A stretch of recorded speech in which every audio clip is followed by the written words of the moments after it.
Bom dia, graça e paz, meu querido irmão, minha querida irmã. Como é bom, né, podermos estarmos juntos, né, em mais uma manhã de domingo para juntos cultuarmos a Deus, para juntos louvarmos a Deus, né, e para juntos glorificarmos a Ele, né, por tudo aquilo que Ele tem feito em nossas vidas.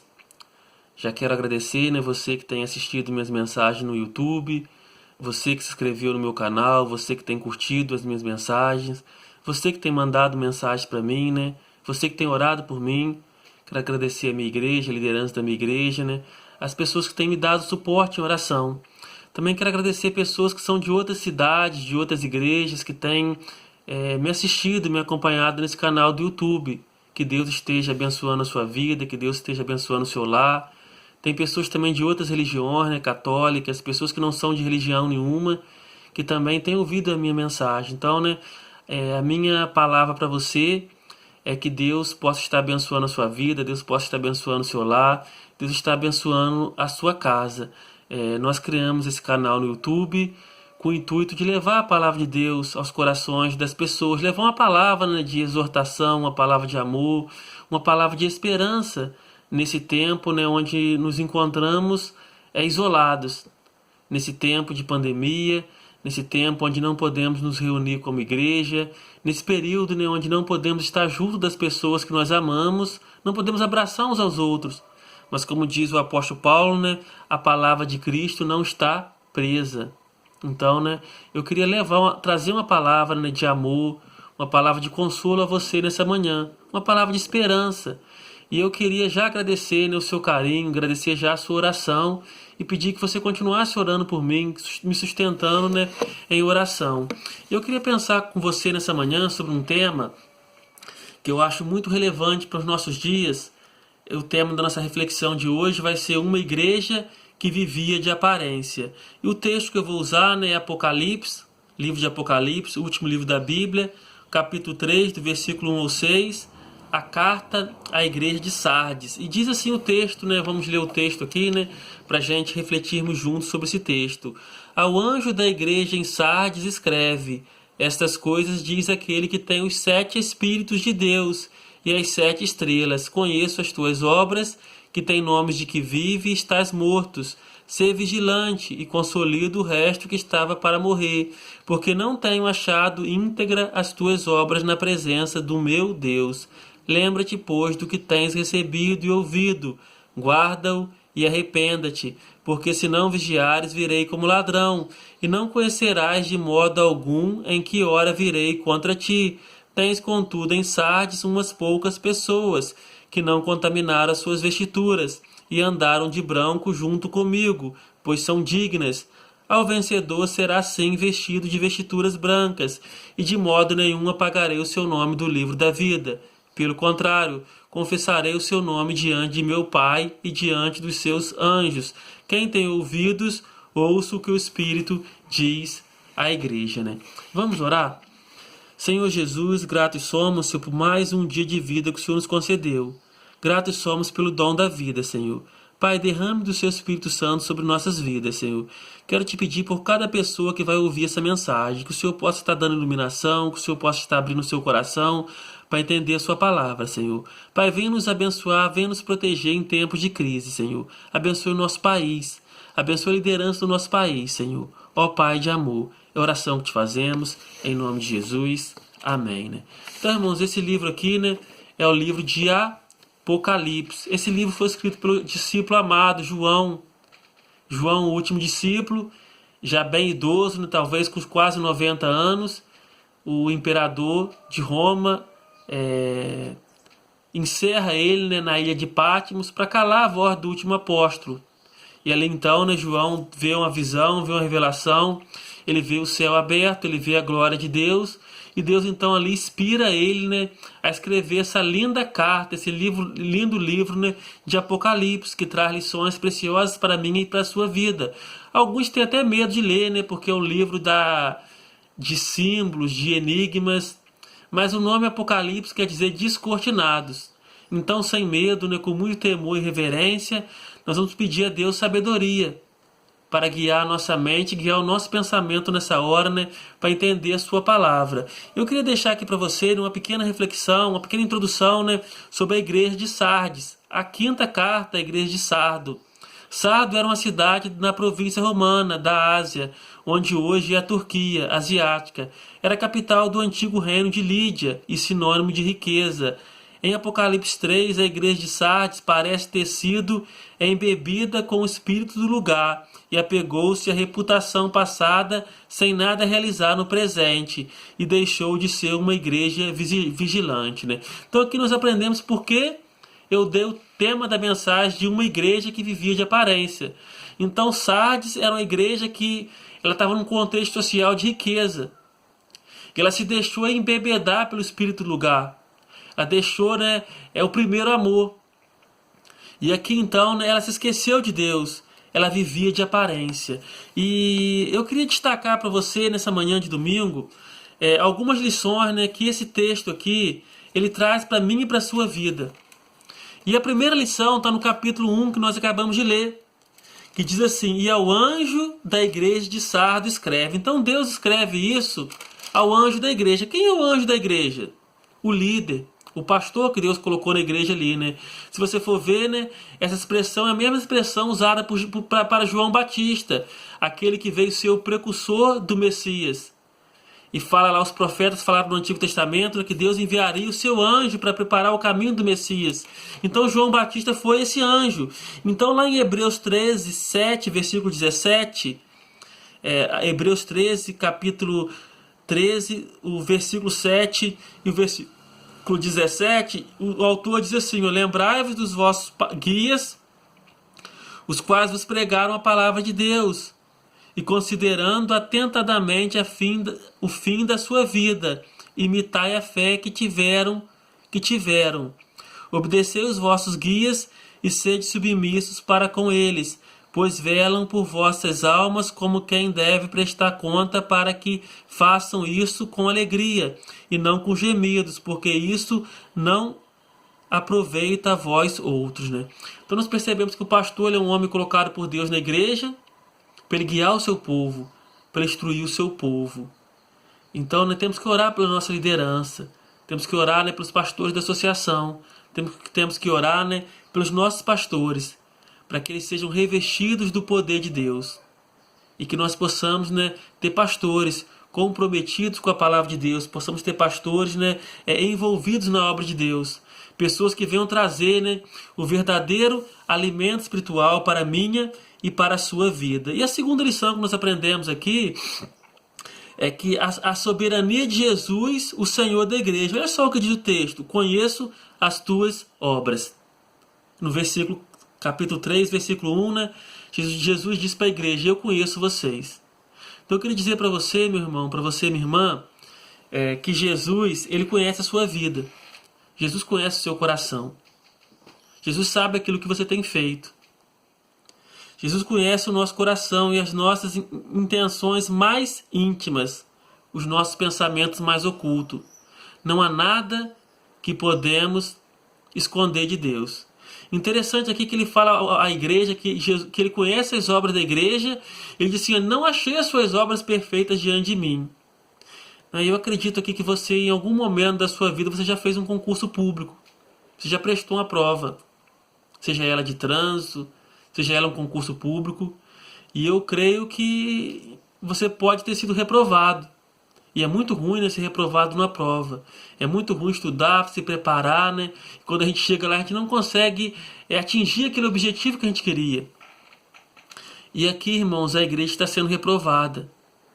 Ela está sendo reprovada por Jesus, por Cristo. Jesus olha para a igreja e fala assim: não achei as suas obras perfeitas diante de mim. E eu queria dizer para você, se Jesus estivesse falando para mim e para você hoje: como está a minha vida? Como está a sua vida diante de Deus?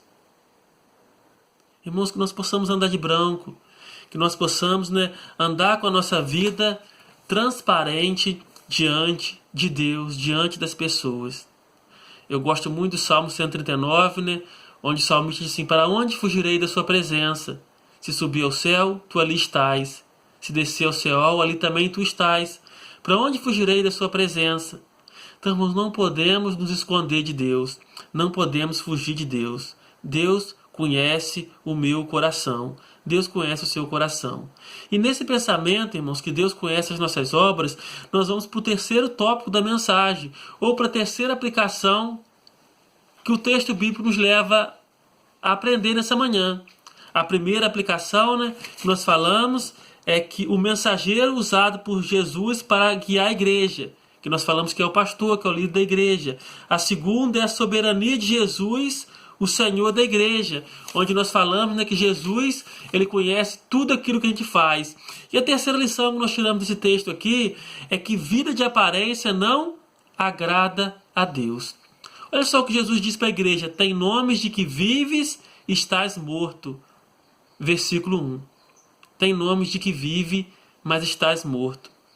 Então, sim, a igreja aparentava uma coisa na sociedade, mas a sua realidade era outra totalmente diferente. Então, irmãos, precisamos ter cuidado com o ritualismo. Precisamos ter cuidado com a religiosidade falsa. Precisamos ter cuidado quando nós vamos para a igreja só para cumprir um ritual. Quando fazemos culto ou prestamos culto para ser visto pelos homens. Olha só o que Jesus diz lá em Mateus 15. Este povo honra-me com os lábios, mas o seu coração está longe de mim. Para quem que Jesus disse isso, meu querido irmão, minha querida irmã? Jesus disse para os fariseus. Os fariseus iam ao templo, os fariseus jejuavam, os fariseus faziam longas orações, eles até davam dízimo. Mas eles faziam isso para serem vistos pelos homens.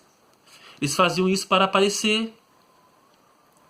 E quando nós vamos para a igreja com o intuito de nos mostrarmos, de aparecer, o nosso louvor não passa do teto. Tem uma frase muito importante, uma reflexão muito importante de um líder evangélico hoje. Ele fala assim: as estrelas só brilham quando o sol não está brilhando. As estrelas só brilham quando o sol não está brilhando.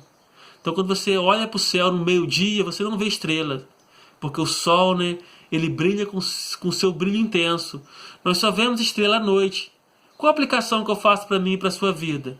Que quando o sol da justiça, que é Deus, está brilhando, não há lugar para a estrela.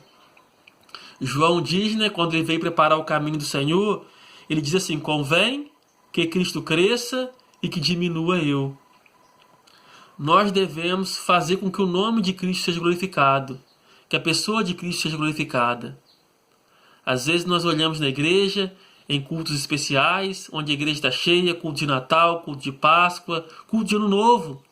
As pessoas vão com a melhor roupa, as pessoas querem cantar, as pessoas querem entrar na frente. A igreja lotada. Já no culto de quinta-feira, às vezes 10, 15, 20 irmãos, as pessoas não vão. As que vão não querem cantar, as que vão não querem orar. E a pergunta que fica: será que Jesus não está na igreja na quinta-feira? Então, irmãos, temos que tomar cuidado. Estamos na igreja prestando um culto a Deus, o Senhor da igreja, e não as pessoas. Então devemos ter cuidado com a aparência. Devemos ter cuidado com a religiosidade vazia. Uma outra lição que nós aprendemos aqui no texto está no capítulo 3, no versículo 2, onde o autor nos chama a atenção para uma coisa muito importante. Devemos nos preparar para o dia da morte. Olha só o que diz o texto: ser vigilante e consolida o resto que estava para morrer, porque não tenho achado íntegra as tuas obras na presença de Deus. Embora o texto pareça não falar da morte física, o pensamento que alguém pode estar morto sem sabê-lo é suficientemente terrível. A igreja morrera e ninguém, ao menos, notara. Então aqui o texto não está falando de morte física. O texto está falando da morte espiritual da igreja. Eles tinham morrido, eles estavam mortos para Cristo. Eles viviam uma vida de aparência. Mas essa morte aqui de aparência, essa morte espiritual, nos leva a pensar na morte física. Logo, entendemos que se a igreja estava morta espiritualmente, não estava preparada para passar pela morte física e encontrar com o Senhor.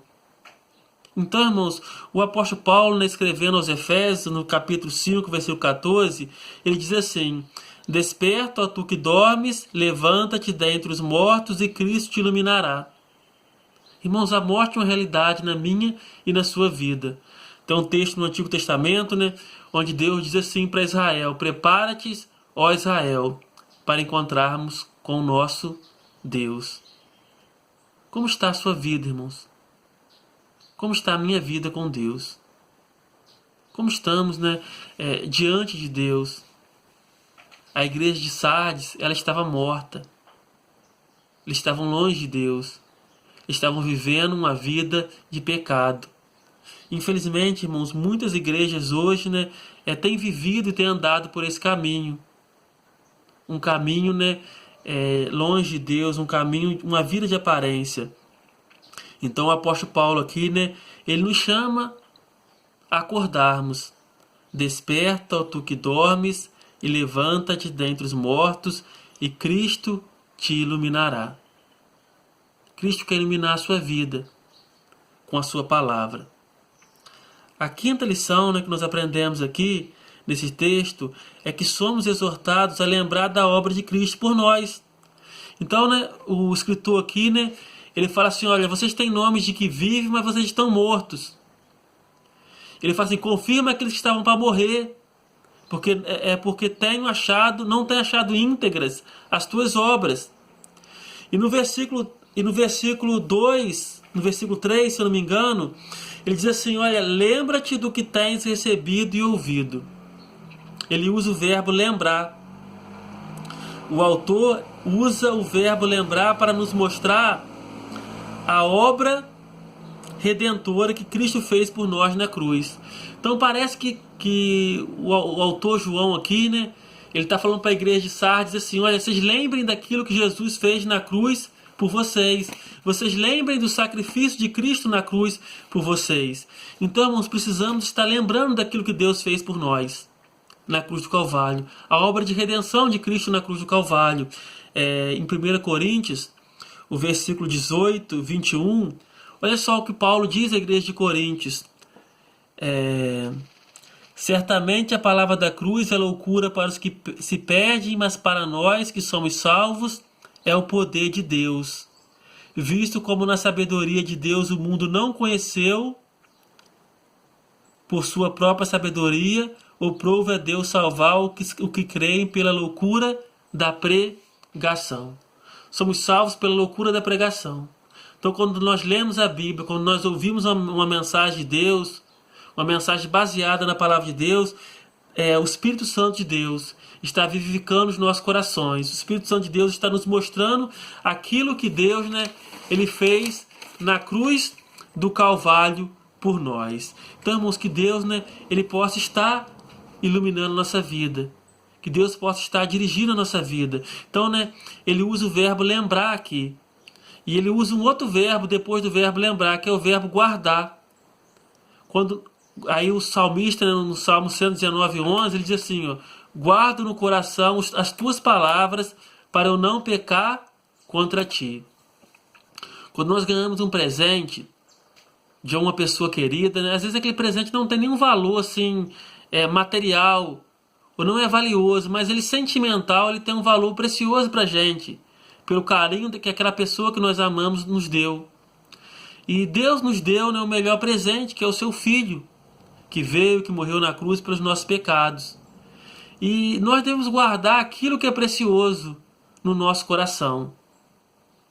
Lá em Mateus, né, no capítulo 13, versículo 44, Jesus fala que o reino dos céus é semelhante a um tesouro oculto no campo, o qual certo homem, tendo achado, escondeu, e transbordante de alegria vai e vende tudo que tem e compra aquele campo. Então, né, o reino de Deus, os valores de Deus, eles são comparados a algo de muito valor. E diz aqui que esse homem, ele acha esse presente, ele vai lá, compra o campo onde está o presente, ele transbordante de alegria vai e vende tudo que tem e compra aquele campo. Irmãos, o que é precioso para você? O que tem valor para você hoje? Então, né, João está dizendo para a igreja: guarda Guarda aquilo que é bom, guarda aquilo que tem valor, guarda aquilo que te satisfaz. Guarda aquilo que pode salvar a sua vida. Irmãos, que a palavra de Deus possa achar lugar no meu coração, que a palavra de Deus possa achar lugar no seu coração. João diz à igreja que a igreja tem que lembrar daquilo que Deus fez. João diz à igreja que a igreja tem que guardar no seu coração a palavra de Deus, os ensinamentos de Deus. E João, então, ele vai usar um outro verbo aqui. Ele vai dizer assim: arrependa-te. Lembra-te, guarda e arrependa-se. Irmão, essa palavra é tremenda. E essa palavra não tem sido lida na igreja. Alguns pregadores têm medo de falar de arrependimento. Não se fala hoje nas igrejas essa palavra. A palavra arrependimento na Bíblia é traduzida do termo hebraico Nashum, que significa sentir-se triste, da palavra shuber, que significa mudar de direção, voltar-se e retornar. O nascer de novo implica em renunciar à velha vida de pecado e reconhecer a necessidade de Deus e de seu perdão e depender dele diariamente. Então, a palavra arrependimento significa isso: sentir-se triste, voltar-se, retornar. A igreja estava morta. A igreja estava afastada de Deus. E eles precisavam voltar para Deus, precisavam nascer de novo, precisavam depender exclusivamente de Deus. Talvez esse seja o seu problema, talvez esse seja o meu problema. Precisamos, depender mais de Deus. Precisamos depender mais da providência de Deus. Precisamos dobrar mais o nosso joelho, precisamos pedir perdão pelos nossos pecados. Quantas pessoas na igreja vivendo no pecado? Vivendo uma vida de mentira, vivendo uma vida de falsidade, traindo o seu esposo, traindo a sua esposa, vivendo no adultério, jovens indo para boate, indo para baile, bebendo, se prostituindo antes do casamento, e às vezes estão na igreja cantando louvor. Irmãos, a igreja não cresce desse jeito, porque aonde está o pecado, o Espírito Santo de Deus não trabalha. Que nós possamos deixar a hipocrisia de lado, que nós possamos deixar o pecado de lado, que nós possamos andar de roupas limpas diante de Deus. E a última lição que esse texto nos apresenta está no versículo 4, 5 e 6. E diz assim, que vale a pena ter uma vida íntegra com Deus. Olha só o que o versículo 4, 5 e 6 de Apocalipse ele nos ensina. Diz assim o texto: tens, contudo, em Sardes umas poucas pessoas que não contaminaram as suas vestiduras e andaram de branco junto comigo, pois são dignas. O vencedor será assim, vestido de vestiduras brancas, e de modo nenhum apagarei o seu nome do livro da vida. Pelo contrário, confessarei o seu nome diante de meu Pai e diante dos seus anjos. Quem tem ouvidos, ouça o que o Espírito diz às igrejas. Então, irmãos, vale a pena andar de branco, vale a pena ter uma vida branca diante de Deus. Diz aqui que o texto, que Jesus olha para a igreja de Sardes e Deus reprova aquela igreja. Mas diz também que ali na igreja havia os remanescentes fiéis. Haviam aqueles que andavam de branco. E o texto nos leva a crer nisso. Diz o texto: tem, contudo, em Sardes umas poucas pessoas que não contaminaram as suas vestiduras e andaram de branco junto comigo. Então, branco significa o quê? Pureza, caráter. Não contaminaram as suas vestes, significa branquear ou sujar. Vestiduras refere-se ao caráter. Havia na igreja alguns poucos cujo caráter era piedoso. O vencedor, todos os vencedores cristãos têm o seu nome no livro da vida. É um documento divino que está no céu. E quando você aceita Jesus como seu Salvador, o seu nome ele passa a ser escrito no livro da vida do Cordeiro.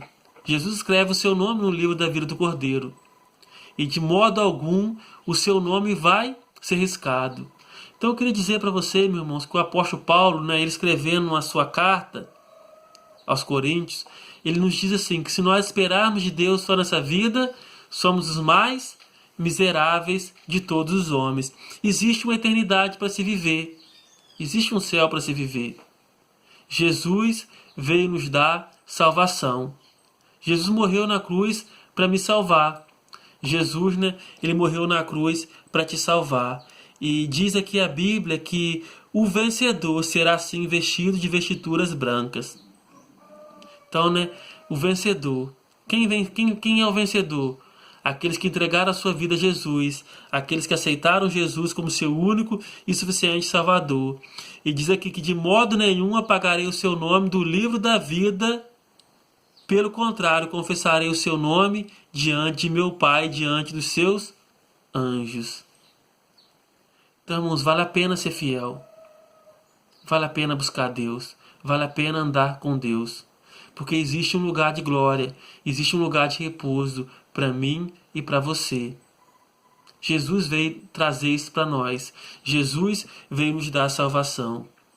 E eu queria terminar, né, essa reflexão com a seguinte conclusão: a igreja precisa se renovar a cada dia para não deixar morrer o seu amor. Do mesmo modo, cada cristão precisa nutrir sua vida espiritual para não ficar morta espiritualmente. Busque o renovo espiritual. Irmãos, nós percebemos nesse texto que a igreja de Apocalipse, a igreja de Sardes, ela estava vivendo de aparência. Ela estava morta. Ela tinha nome de que vive diante da sociedade, mas Deus olhava para ela e dizia que ela estava morta. E assim hoje tem muitas pessoas na igreja, vivendo de aparência. E eu queria chamar a sua atenção nessa manhã, para que você buscasse o renovo espiritual, para que Deus pudesse estar te dando vigor, a alegria de estar na casa de Deus, o prazer de estar na casa de Deus, o prazer de orar. Estamos vivendo, irmãos, um tempo de crise, um tempo onde as igrejas estão fechadas. Mas nós entendemos que o templo é um lugar onde nós nos reunimos, igreja somos nós.